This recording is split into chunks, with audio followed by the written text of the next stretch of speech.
This year, I decided to make Christmas presents with my lathe. If you've ever thought of batching out presents or things to sell, this video should help.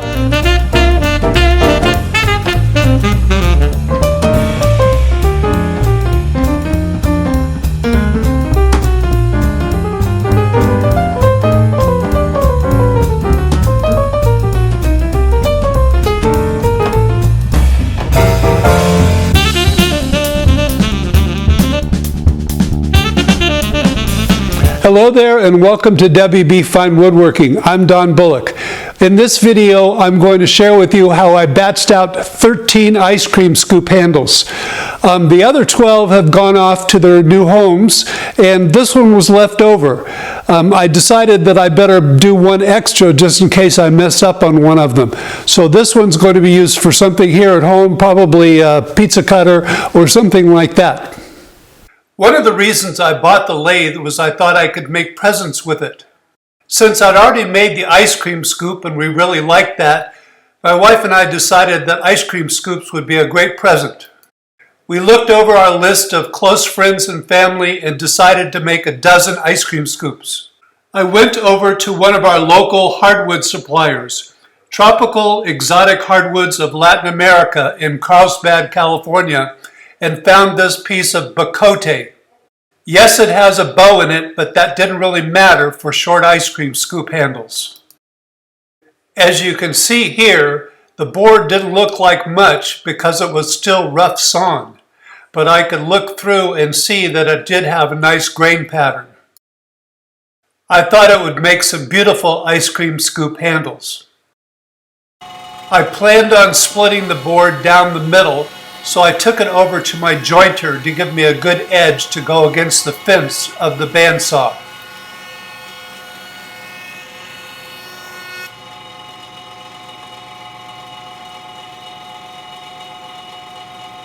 As you can see here on this jointed edge, the bacote had a real tight grain pattern. This piece was 1.5 inches thick, so it would make good handles, and it was 3 inches wide, so I could split it down the middle. I chopped the rough end off with my miter saw. I cut the board lengthwise, creating 6 different pieces that were approximately 6 inches long. Then I moved all the pieces over to the bandsaw and split them all down the middle.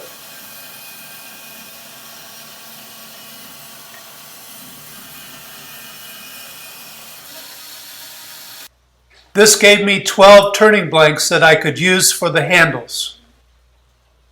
The next step was finding the middle of each of the ends of these blanks.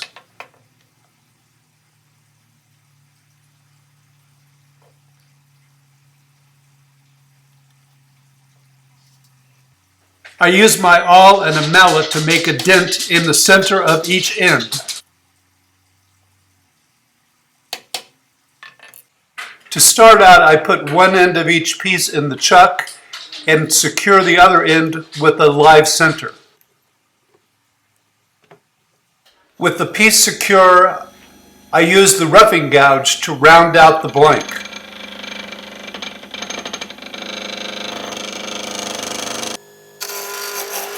While I can round out the blanks using a roughing gouge, this is one of those tools that I need to work on as far as mastering. I'm not the greatest example of how to use one.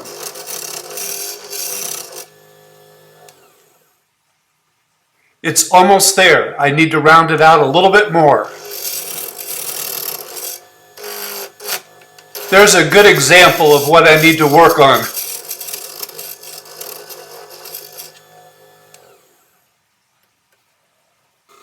Once each piece is round, I leave one end in the chuck and use a Jacob's chuck and a drill to drill a hole in the other end of the blank. Because of the limited quill travel on this particular tailstock, I have to reset it and drill the rest of the hole. Later on, the scoop will be glued into this hole. As you can see here, I used the same process for all 12 of the blanks. They're now ready for further processing. The next step on the lathe is turning a section of the handle for this ferrule to fit over. I'm setting up my calipers so that I can turn the piece to the right diameter and the right length for this ferrule. I've now put a blank back on the lathe. You may notice that I've exchanged the chuck for a drive center, and the live center on the right hand side is different as well. I'm using the roughing gouge to round out the rest of the blank. The length of the section for the ferrule is being marked out with a pencil using my calipers. This section of the handle for the ferrule is being turned down to size with a parting tool.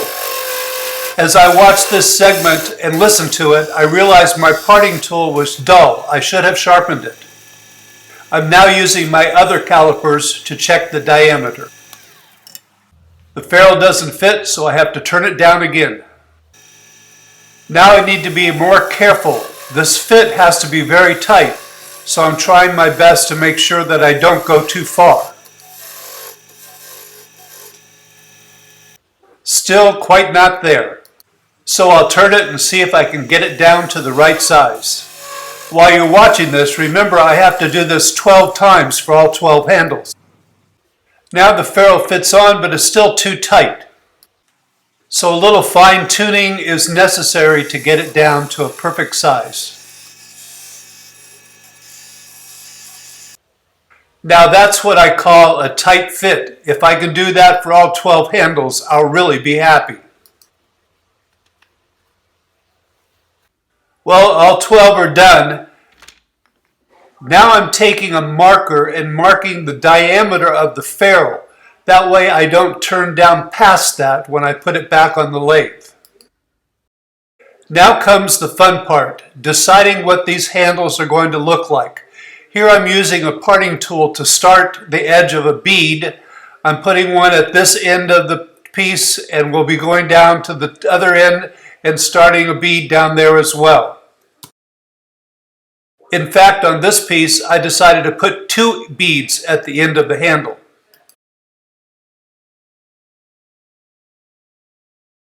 Here I'm using a spindle gouge to turn the sides of the beads. This is a fun activity. I enjoy doing it, but it's also easy to catch the tool. You may be wondering why I don't have the sound of the tool on the video. I had my music playing in the background, and I was enjoying the day. I've now switched back to the roughing gouge to form the section of the handle that people will grip. I try to make sure that this section of the handle is very comfortable for people to use. I'm also noticing that my roughing gouge was a little dull here. Sharpening is a very important part of turning. I tried to batch all of these out and didn't sharpen as often as I should have. When to sharpen the tools is one of those things that takes some time to learn. I'm still working at it.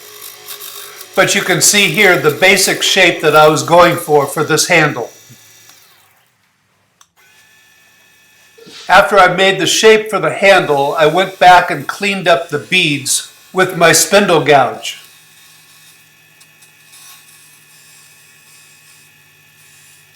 One of the things that I'm noticing as I watch this video is that I'm using my arms and not my body to move the tool. I should be keeping the tool up close to my side like it is right here and just moving my body instead of my arms. That's something I need to work on. Since these are handles that people will be putting their hands to scoop ice cream, sanding them down to a very smooth finish is very important.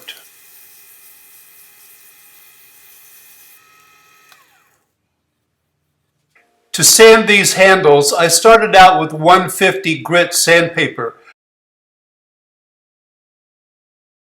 Next was 240. I used the cloth back sanding strips that they sell for wood turning. I'm not quite sure if I like them any better than just regular sandpaper cut to size. The next grit was 320.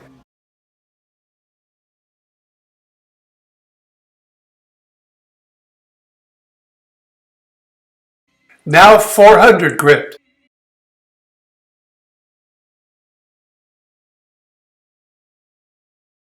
and finishing off the sandpaper with 600 grit.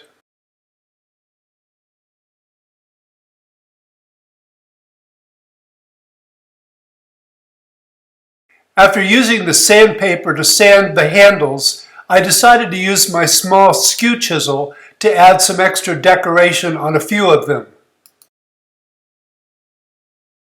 I added this embellishment to the handles where I had enough room to do it. The skew chisel was perfect for this, especially this small one.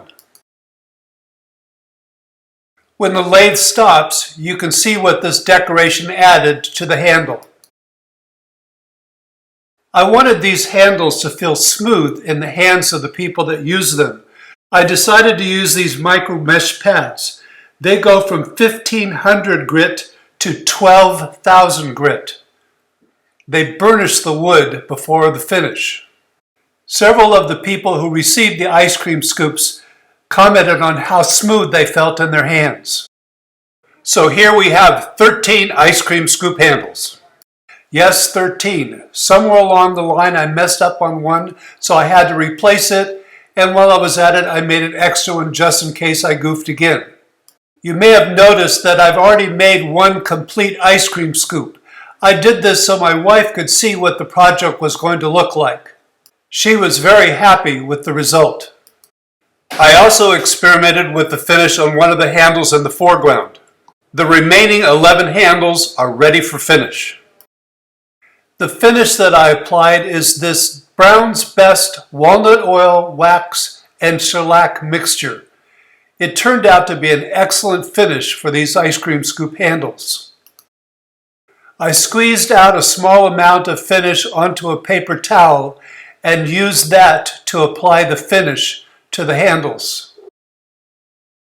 I put the lathe in reverse so that I could apply the finish on top of the handles rather than underneath them. As far as I'm concerned, this is a safer way to do it. Applying the finish while the lathe is turning adds friction, which helps to seal in the finish.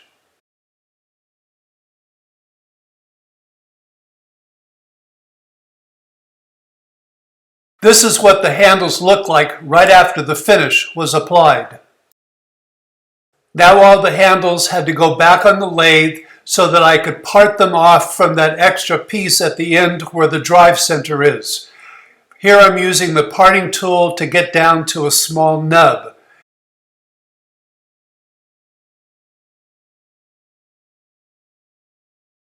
Then I slowed down the lathe and pushed the parting tool in until the handle broke off. This is a step where it would be helpful if I had some jaws that went small enough that I could hold the area that I turned for the ferrule on the jaws of the chuck and turn the ends on the lathe rather than using my oscillating belt sander. Actually, the oscillating belt sander does do an excellent job of smoothing off the ends of the handles. Here are all the ice cream scoop handles after I sanded the ends. After using the oscillating belt sander, each one was sanded up to 600 grit. You can see the results here. The ends came out very smooth. The next step was applying some finish to a paper towel and wiping that on the ends of each of the scoop handles.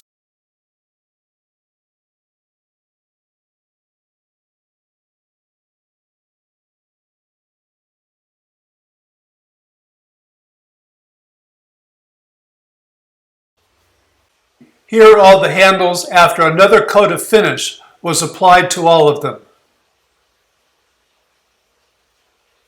This is one close up. You can see how beautiful that Bacote turned and how well it finished. It's a beautiful wood. Now it's time to assemble the rest of the ice cream scoops.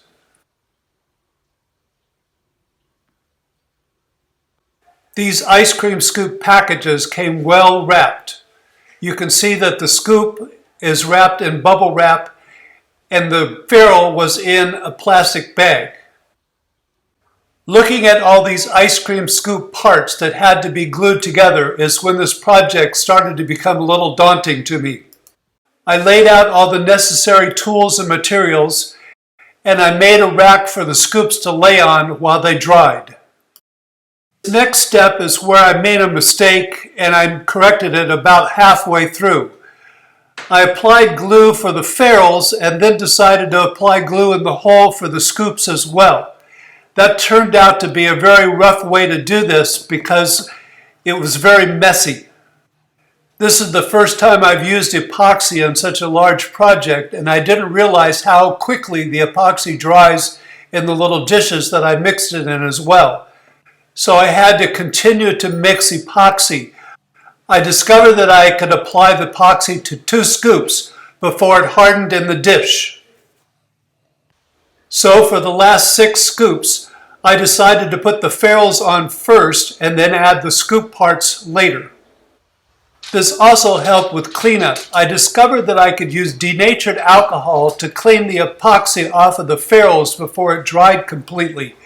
And that made the project go a whole lot easier, and I didn't get any epoxy on the scoop parts when I added them later.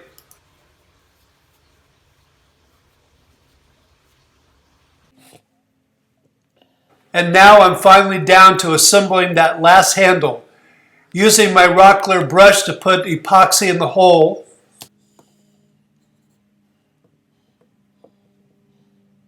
and applying epoxy to the part of the scoop that goes in the hole.